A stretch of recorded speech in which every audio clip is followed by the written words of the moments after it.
teman-teman, di sini saya akan menjelaskan pengertian kolonialisme dan imperialisme Eropa.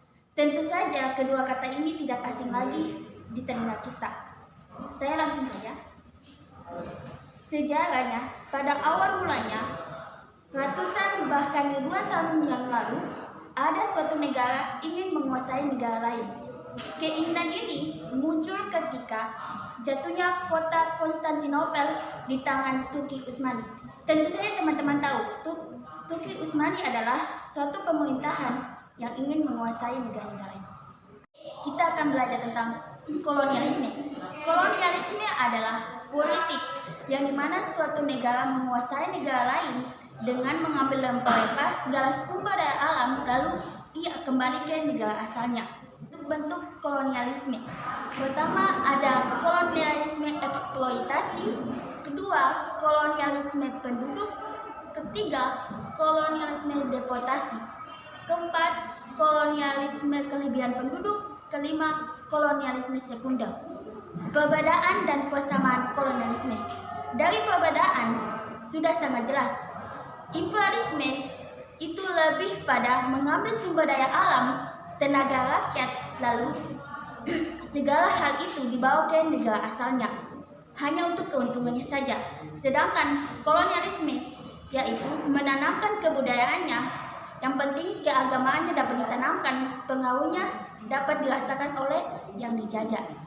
Sedangkan persamaannya yaitu sama-sama diuntungkan, si imperialis dan si koloni diuntungkan dari menjajah negara lain. Selanjutnya, kata imperialisme berasal dari istilah imperator yang artinya memerintah.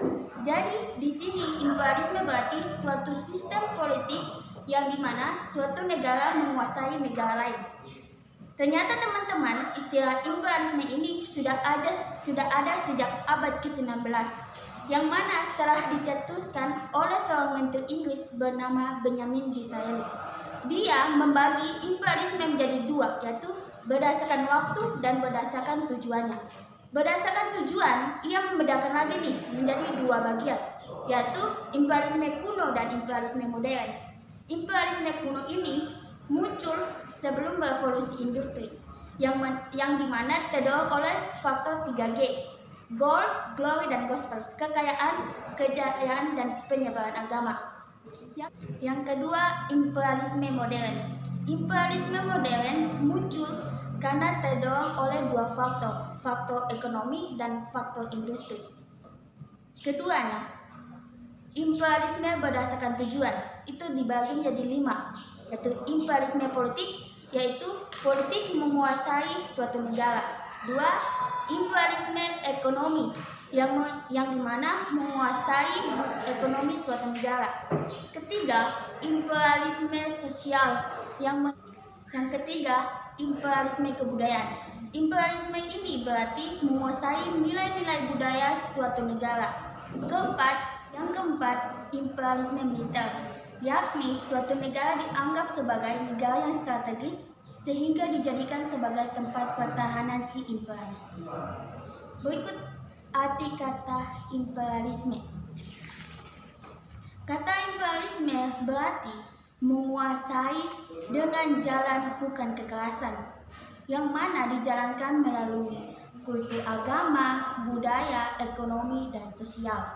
Jika teman-teman tahu, di sini si imperialis mempunyai imperium, yang mana tujuan dan keinginan. Dalam arti ini, imperialis dan kolonialisme dapat dibedakan. Imperialis yaitu politik yang mana menguasai suatu negara dengan bagian berikutnya saya akan menjelaskan tentang penyebab si imperialis ingin menguasai negara lain. Yang pertama, keinginan suatu negara untuk menjadi jaya. Yang kedua, perasaan suatu bangsa bahwa bangsanya itu bangsa yang istimewa. Yang ketiga, keinginan suatu bangsa untuk menanamkan kebudayaan atau agamanya di negara lain. Yang kelima, faktor ekonomi. Berikut dampak dari imperialis. Secara gambaran umum saja, dampak itu bisa dapat kita lihat hingga sekarang. Yang pertama, adanya tanah-tanah jajahan. Yang kedua, ada politik pemerasan. Yang ketiga, si imperialis menjadi kaya dan yang dijajah itu menjadi miskin.